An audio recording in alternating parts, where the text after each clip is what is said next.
Welcome to సువర్ణ ద్వీపం.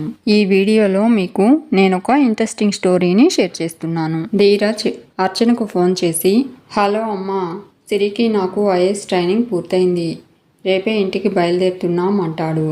అర్చన మొహం ఆనందంతో వెలిగిపోతూ ఉంటుంది. ఈరోజు కోసం ఇన్ని కలలు కన్నాను అనుకుంటూ, చాలా సంతోషంగా ఉంది ధీరు అంటుంది. ధీరు పక్కనే ఉన్న సిరి ధీరజ్ ఫోన్ తీసుకొని, ఆంటీ, నేను మాత్రం మీ వల్లే ఐఏఎస్ చదివాను ఆంటీ అని అంటుంది. అర్చన, అదేంటమ్మా అలా అంటావు అని అడుగుతుంది. సిరి, అవునా ఆంటీ అంటుంది. మీ గురించి ధీరజ్ చెప్పిన మాటలు వింటూ అమ్మలేని నేను మిమ్మల్ని మా అమ్మలా ఫీల్ అయ్యేదాన్ని. మీరు ధీరజ్కి మాత్రమే కాదు, నాకు కూడా అమ్మలాంటి వారు. అందుకే మీకు ఐఏఎస్ ఇష్టమని నేను కూడా ఐఏఎస్ చదవాలని నిర్ణయించుకున్నాను అంటుంది. ధీరజ్తో పాటు నువ్వు కూడా కలెక్టర్ కావడం నాకు చాలా సంతోషంగా ఉంది సిరి అంటుంది అర్చన. అయినా డాడీ డాక్టర్ కదా, మరి నిన్ను మెడిసిన్ చదవమని చెప్పలేదా అని అడుగుతుంది అర్చన. సిరి, లేదా ఆంటీ, డాడీ నాకు ఇష్టమైంది చదవమన్నారు అంటుంది. అర్చన, ధీరజ్తో పాటు నువ్వు కూడా కలెక్టర్ అవ్వడం నాకు చాలా సంతోషంగా ఉందమ్మా. మీరిద్దరూ ఎప్పుడూ ఇలాగే కలిసిమెలిసి జీవన ప్రయాణం సాగించాలని నా కోరిక అంటుంది. సిరి, మీతో చాలా విషయాలు మాట్లాడాలి, నేను ధీరజ్తో కలిసి మీ దగ్గరికే వస్తున్నాను ఆంటీ అంటుంది. అర్చన ఆనందంగా, అలాగే అమ్మ, మీకోసం ఎదురు చూస్తూ ఉంటాను అని చెప్పి ఫోన్ కట్ చేస్తుంది. ఏం మాట్లాడుతుంది సిరి అని అనుకుంటూ, ధీరజ్ సిరి పెళ్లి చేసుకోవాలని అనుకుంటున్నారేమో, అదే నిజమైతే ఎంత బాగుంటుంది అని అనుకుంటూ ఉంటుంది అర్చన. కాలం ఎంత చిత్రమైంది, నిన్నగాక మొన్న ధీరజ్ని స్కూల్లో చేర్పించినట్లుంది, ఇంతలోనే ఎంత పెద్దవాడయ్యాడు అని అనుకుంటూ ఉన్న అర్చనకు గతం సినిమా రీల్లా కళ్ళ ముందు మెదులుతుంది. ప్రేమించి పెద్దలను ఎదిరించి పెళ్లి చేసుకున్న అర్చన మధుకర్ల జీవితం ఆనందంగా సాగిపోతూ ఉంటుంది. పెళ్ళైన ఏడాదికే తమ జీవితంలోకి బుజ్జి పాపాయి రాబోతుందని తెలిసిన రోజు మధుకర్ ఎంతో సంతోషించాడు. పాప పుడితే డాక్టర్, బాబు పుడితే కలెక్టర్ని చేయాలని కలలు కన్నాడు. బాబు పుట్టాడని తెలిసి ఆనందంగా హాస్పిటల్కి వస్తూ ఉన్న మధుకర్ బాబుని చూడకముందే మృత్యువు తమను వేరు చేస్తుందని ఊహించి ఉండడు. తను ప్రయాణిస్తున్న బైక్కి చిన్న బాబు అడ్డుగా రావడంతో సడన్ బ్రేక్ వేసి ఆ బాబు ప్రాణాలు కాపాడి తను అనంతలోకాలకు వెళ్ళిపోయాడు. మధుకర్ ఇక లేడు అన్న నిజం నమ్మడానికి అర్చనకు చాలా కాలం పట్టింది. బాబుకి ధీరజ్ అని పేరు పెట్టి మధుకర్ కోరినట్టు ధీరజ్ని కలెక్టర్ చేయాలని నిర్ణయించుకుంటుంది అర్చన. ఆ రోజు అర్చన జీవితంలో మర్చిపోలేని రోజు. ధీరజ్కి సిటీకి 50 కిలోమీటర్ల దూరంలో ఉన్న చిన్నపాటి టౌన్లో కట్టిన ఇంజనీరింగ్ కాలేజీలో సీట్ వచ్చింది. తను ధీరజ్కి కావాల్సిన లగేజ్ తీసుకుని బస్సులో ప్రయాణం చేసి ఆ టౌన్కి చేరుకున్నారు. బస్టాండ్ నుంచి ఇంజనీరింగ్ కాలేజ్కి ఆటోలో బయలుదేరుతారు. కొంచెం దూరం వెళ్ళగానే ఆటో ఆగిపోతుంది. ఆటో ఎంతకీ రిపేర్ కాకపోవడంతో మరో ఆటో కోసం ఎదురు చూస్తూ ఉంటారు. అప్పుడు కారులో అటుగా వెళ్తూ ఉన్న సిరి కారు ఆపి కారు దిగి అర్చన దగ్గరకు వస్తుంది. లిఫ్ట్ కావాలా ఆంటీ అని అడుగుతుంది సిరి. అర్చన, పర్లేదులే అమ్మ, మేము ఆటోలో వెళ్తాము అంటుంది. సిరి, ఎక్కడికి వెళ్ళాలి అని అడుగుతుంది. ఇంజనీరింగ్ కాలేజీలో అడ్మిషన్ కోసం వచ్చామని చెప్తుంది అర్చన. తను కూడా అదే కాలేజీలో చేరడానికి వెళ్తున్నాను అని చెప్పి ధీరజ్ అర్చనను కారులో ఎక్కమంటుంది సిరి. అర్చన, ధీరజ్ సిరి కారులో కూర్చుంటారు. సిరి తన పేరు సిరి అని చెప్పి డ్రైవ్ చేస్తున్న వ్యక్తి మా డాడీ డాక్టర్ సుధీర్ అంటూ పరిచయం చేస్తుంది.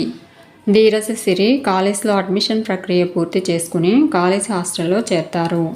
బాయ్స్ హాస్టల్, గర్ల్స్ హాస్టల్ పక్కపక్కనే ఉంటాయి. ధీరజ్ సిరి తమ గదుల్లో సామాన్లు సర్దుకుని హాస్టల్ బయటకు వస్తారు.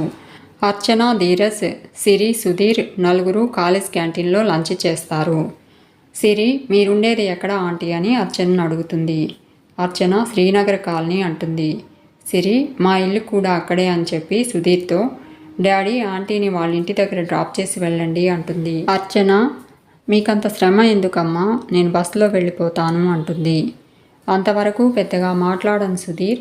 భలేవారండి, ఇందులో శ్రమేముంది, నేను ఎలాగో అటే వెళ్తున్నాను కదండి, మీకు అభ్యంతరం లేకపోతే నాతో రావచ్చు అంటాడు. సిరి బలవంత పెట్టడంతో అర్చనకు ఒప్పుకోక తప్పలేదు. సుధీర్ ధీరజ్తో, ధీరజ్, సిరి నన్ను వదిలి ఒంటరిగా ఎప్పుడూ లేదు, నువ్వే సిరికి ఆసరాగా ఉండాలి అని అడుగుతాడు. ధీరజ్, మీరేం కంగారు పడకండి అంకుల్, సిరికి నేను అండగా ఉంటాను అంటాడు. అర్చన కారు ఎక్కపోతూ ధీరస్తో, ధీరు జాగ్రత్త, టైంకి భోంచేస్తూ ఉండు. నేను వార్డెన్ గారితో మాట్లాడాను.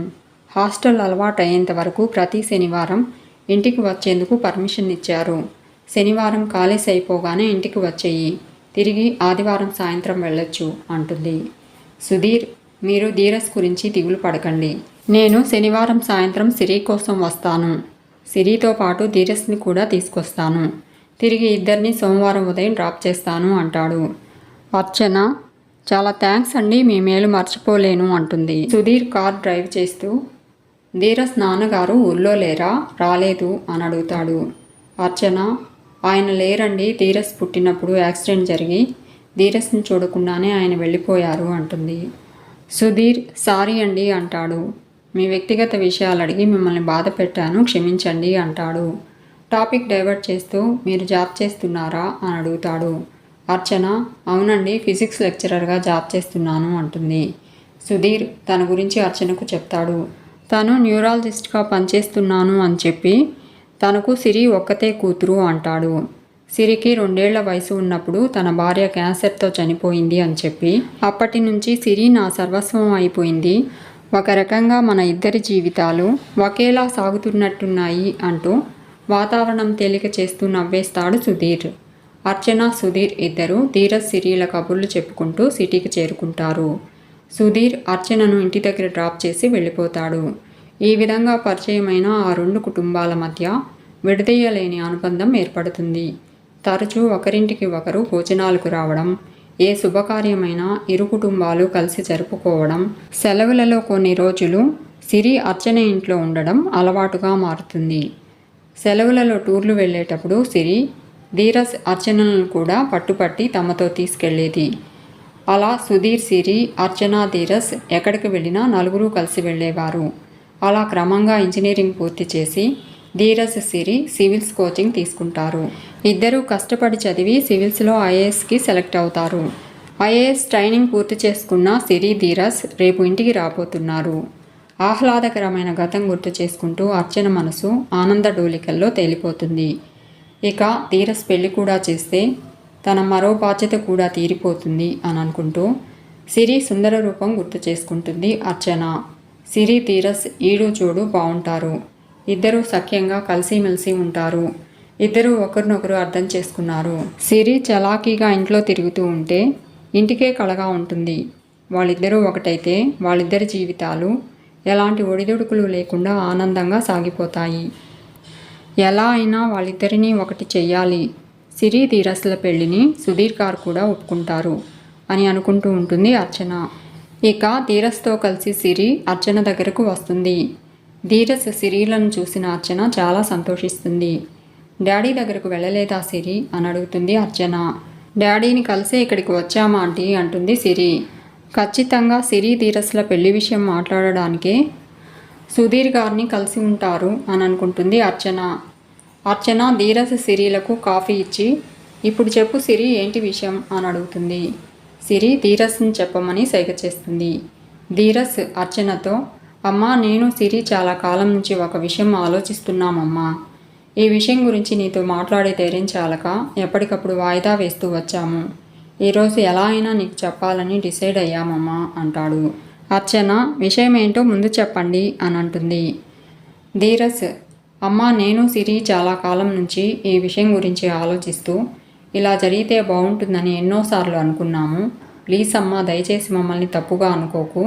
నువ్వు ఏ నిర్ణయం తీసుకున్నా మాకు సమ్మతమే, కానీ సానుకూలంగా నిర్ణయం తీసుకుంటే మేమిద్దరము చాలా సంతోషిస్తాము అంటున్న ధీరస్తో అర్చన అసహనంగా, ఇక చెప్పింది చాలు, అసలు విషయం ఏమిటో చెప్పు అంటుంది. సిరి, నేను చెప్తాను ఆంటీ అంటుంది. అర్చన సిరి వైపు ప్రశ్నార్థకంగా చూస్తుంది. సిరి, ఆంటీ, నాకు మిమ్మల్ని అమ్మ అని పిలవాలని ఉంది అంటుంది. ధీరస్కి మా డాడీని నాన్న అని పిలవాలని ఉంది. నా చిన్నతనంలోనే అమ్మ చనిపోయింది. ధీరస్ కూడా నాన్నని చూడనే లేదు. మీరు మా డాడీ పెళ్లి చేసుకుని ఇద్దరు దంపతులైతే నాకు అమ్మ, ధీరస్కి నాన్న ఉంటారు. ప్లీజ్ ఆంటీ, మా డాడీని పెళ్లి చేసుకుని నాకు అమ్మగా మారండి అంటుంది. ధీరస్, అవునమ్మా, నువ్వు అంకుల్ పెళ్లి చేసుకుంటే చాలా బాగుంటుందమ్మా. అంకుల్ నాకు నాన్నగా మారతారు, దయచేసి కాదనకు అంటాడు. అర్చన షాక్ అవుతూ వీళ్ళకి ఎలా చెప్పాలి అని అనుకుంటూ ఉంటుంది. నేనైనా సుధీర్ గారైనా ఈ వయసులో పిల్లల పెళ్లి చేసి సంతోషిస్తాము, అంతేకాని ఈ వయసులో మాకు పెళ్ళేంటమ్మా అని అంటుంది.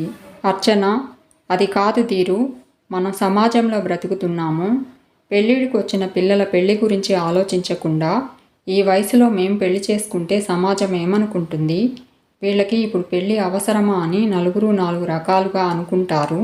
మేము పెళ్లి చేసుకోకపోయినప్పటికీ మీకు మా దగ్గర తల్లి తండ్రి ప్రేమ దొరుకుతుంది, మీరు చిన్న పిల్లలు, ఈ సమాజం గురించి మీకు తెలియదు అంటుంది. ధీరు, సమాజం గురించి వదిలేయమ్మా అంటాడు. మనం చేసేది కరెక్ట్ అయినప్పుడు మనము ఎవరికీ భయపడక్కర్లేదు అంటాడు. సిరి, ఆంటీ ఇప్పటి వరకు మా ఆల్నా పాలనా చూస్తూ మీ విలువైన జీవితం కోల్పోయారు అంటుంది. ఇప్పటికైనా మించిపోయింది లేదు, అయినా మీకేమంత వయసు అయిపోయిందని, మహా అయితే మీకు ఓ 45, 46 ఉంటాయేమో, డాడీకి 50 మాత్రమే, ఇంకా మీ ముందు ఓ 30 సంవత్సరాల జీవితం ఉంది అని అంటుంది.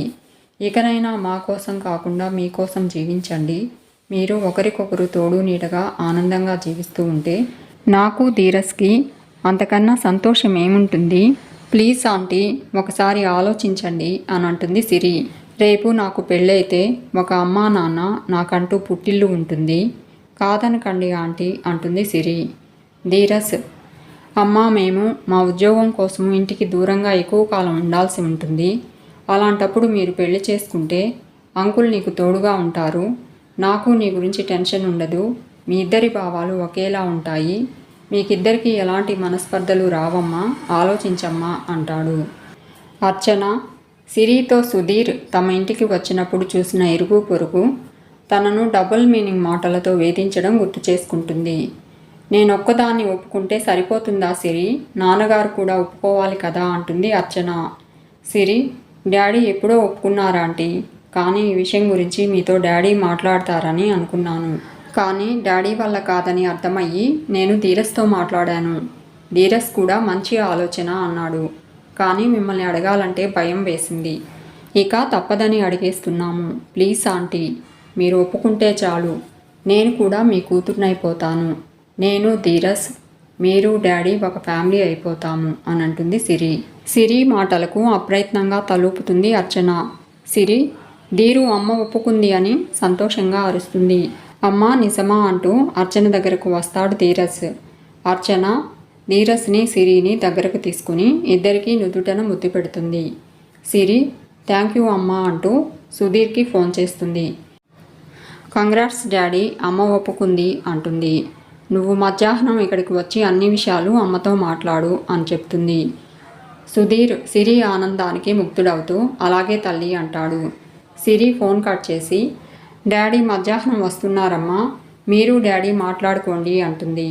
మేమిద్దరము పురోహితుడి దగ్గరకు వెళ్ళి మంచి ముహూర్తం పెట్టించి ఫంక్షన్ హాల్ బుక్ చేసి వస్తాము అని సిరి చెప్తూ ఉంటే అర్చన సిగ్గుల మొగ్గ అవుతుంది. సిరి అర్చనను చూసి మా అమ్మకు పెళ్లి కళ వచ్చేసింది అంటూ అర్చనను హగ్ చేసుకుని వస్తామమ్మా అంటుంది. ధీరస్ చూసావా అమ్మ, నాకు నాన్నతో పాటు ఒక అల్లరి చెల్లి కూడా వస్తుంది అంటాడు. ధీరస్ మాటలకు సిరితో పాటు అర్చన కూడా తృప్తిగా నవ్వుతుంది. మీకు ఈ స్టోరీ నచ్చితే లైక్ చేయండి, షేర్ చేయండి, ఈ ఛానల్ని తప్పకుండా సబ్స్క్రైబ్ చేసుకోండి. Thanks for watching.